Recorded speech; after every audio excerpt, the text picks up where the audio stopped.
ആലപ്പുഴ ജില്ലയിലെ ഒരു ചെറിയ ഗ്രാമമാണ് ചമ്പക്കുളം. അവിടുത്തെ ഒരു സാധാരണ കുടുംബത്തിൽ ജനിച്ചു വളർന്നതാണ് ബോബി. 28 വയസ്സ്.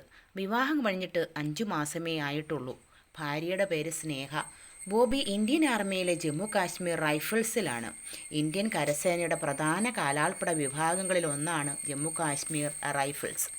അവസാനമായി ലീവിന് വന്നപ്പോൾ സ്നേഹയോട് പറഞ്ഞു, ഒരു 3 മാസം കൂടി കഴിയട്ടെ, പിന്നെ നമുക്ക് നമ്മുടെ സ്വപ്നമായ ആ ചെറിയ വീടിൻ്റെ പണി തുടങ്ങാം. നീ വിഷമിക്കേണ്ട. സ്നേഹ ചിരിച്ചുകൊണ്ട് തലയാട്ടി. പക്ഷേ അവളുടെ കണ്ണ് നിറഞ്ഞിരുന്നു. ഡിസംബർ 12, താപനില 25°C. 8 പേരടങ്ങുന്ന ബോബിയുടെ പട്രോൾ ടീമിന് ഒരു മെസ്സേജ് കിട്ടി. അതിർത്തിക്കപ്പുറത്ത് നിന്ന് 5-6 പേർ ഒളിഞ്ഞു കയറുവാൻ ശ്രമിക്കുന്നു. കൂരിരുട്ടിൽ മഞ്ഞ് പെയ്യുന്ന രാത്രിയിൽ അവർ 5 മണിക്കൂർ ഇഴഞ്ഞു നീങ്ങി. പെട്ടെന്ന് അവരുടെ കൺമുൻപിൽ വെടിയൊച്ച. ശക്തമായ ഏറ്റുമുട്ടൽ ആരംഭിച്ചു. ബോബിയുടെ ടീമിലെ 4 ജവാന്മാർക്ക് പരിക്ക് പറ്റി. റേഡിയോ പ്രവർത്തിക്കുന്നില്ല. ബാക്കപ്പ് എത്തുവാൻ 4 മണിക്കൂർ എടുക്കും. ബോബി ബാക്കിയുള്ളവരോട് പറഞ്ഞു, നിങ്ങൾ പരിക്കേറ്റവരെ നോക്കിക്കോ, ഞാൻ ഒറ്റയ്ക്ക് പൊരുതിക്കോളാം. ഞാൻ അവരെ തടയും. ബോബി ഒറ്റയ്ക്ക് ഒരു പാറക്കെട്ടിൻ്റെ മറവിലിരുന്ന് വെടിവെച്ചു. ഏകദേശം 3 മണിക്കൂർ നീണ്ടുനിന്നു. വിരലുകൾ മരവിച്ചു. തോക്ക് ചൂടായി. ഭീകരർ 4 പേരെ വകവരുത്തി.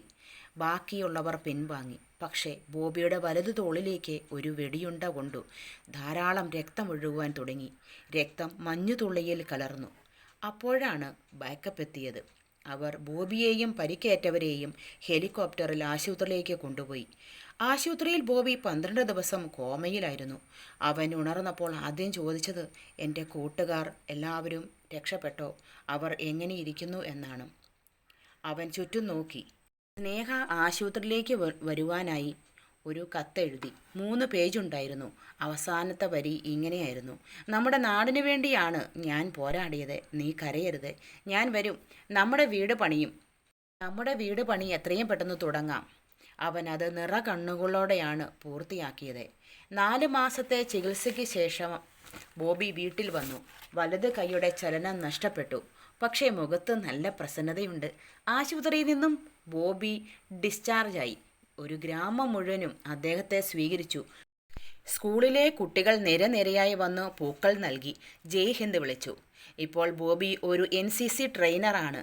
കുട്ടികളോട് അയാൾ പറഞ്ഞു, "Courage is not about being fearless. It's about doing your duty even while being afraid." ധൈര്യം എന്നത് പേടിക്കാതിരിക്കുകയല്ല, പേടിച്ചിട്ടും കടമ ചെയ്യുന്നതാണ്.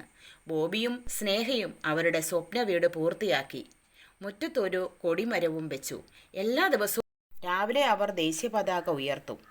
നമ്മൾ ഉറങ്ങുമ്പോൾ ഉണർന്നിരുന്ന് നമുക്ക് വേണ്ടി കാവലിരിക്കുന്നവരാണ് സൈനികർ. അതുകൊണ്ടാണ് നമുക്ക് നാളെക്കുറിച്ച് സ്വപ്നം കാണാൻ പറ്റുന്നത്. ജയ് ഹിന്ദ്. എല്ലാവർക്കും ഈ സൈനികൻ്റെ കഥ ഇഷ്ടപ്പെട്ടുവെന്ന് കരുതുന്നു. നിങ്ങളിലേക്ക് കൂടുതൽ കഥകൾ എത്തിക്കുവാൻ ഞാൻ വരുന്നതായിരിക്കും. ഇഷ്ടപ്പെട്ടുവെങ്കിൽ ലൈക്ക് ചെയ്യുക, സബ്സ്ക്രൈബ് ചെയ്യുക.